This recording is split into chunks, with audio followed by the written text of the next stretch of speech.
The 8th Annual Catholic Men's Conference was held earlier this month at Cathedral High School.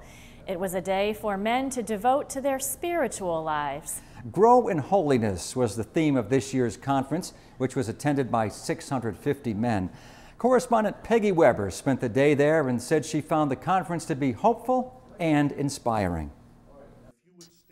Springfield Bishop Timothy McDonnell welcomed the group and praised the importance of spiritual renewal.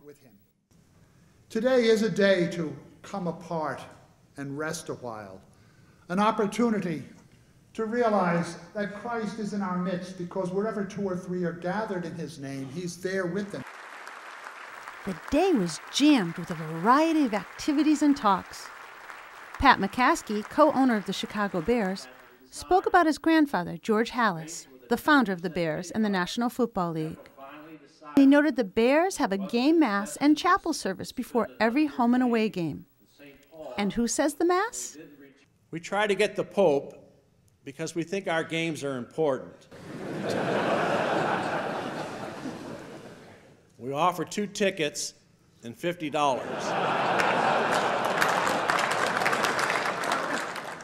The day included vendors, informational booths, and a chance for confession. Father Warren Savage spoke about reconciliation. And Father Gary Daly said this day is important for men to gather. To be able to come together today, to experience their faith, to be able to pray with one another, to be able to experience the grace of the sacraments and reconciliation and in the Eucharist. It's so important for them to just kind of grab all this in order for them to become holy men, to become better husbands, to become better fathers, to be better co-workers, to be better men of the church. William Donovan, State Deputy of the Knights of Columbus, helped staff the KFC booth. Basically, we're here to allow people to know more about the Knights of Columbus organization. But we do have an awful lot of members of the Knights of Columbus that are attending the conference, and it's like a kind of spiritual renewal for them. NICOLAS PIKUL came with his dad and grandpa. I learned today I want to be a better Catholic and maybe someday be a deacon. And for those considering priesthood, diocesan seminarians were on hand to chat at lunchtime about this special vocation.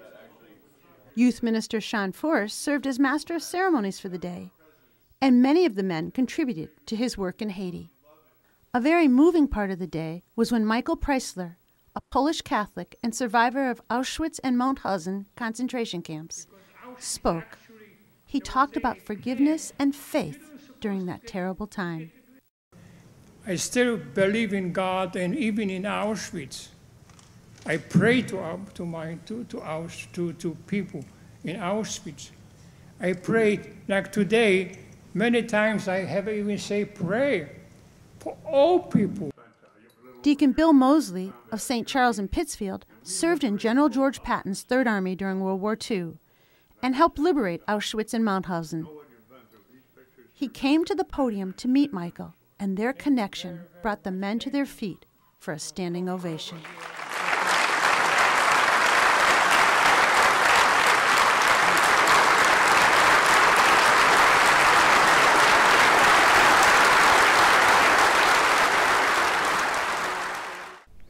It was a rainy and overcast day here at the men's conference, but Father Gary Daly said he was glad. The weather prevented people from wanting to work on their lawns or hit the golf course. Instead, they came here to hear fabulous witness stories.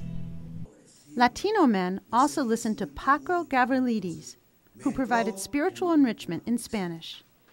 And the men spent time in Eucharistic adoration and participated in the hem of the garment, where they are invited to reach out and touch the Lord.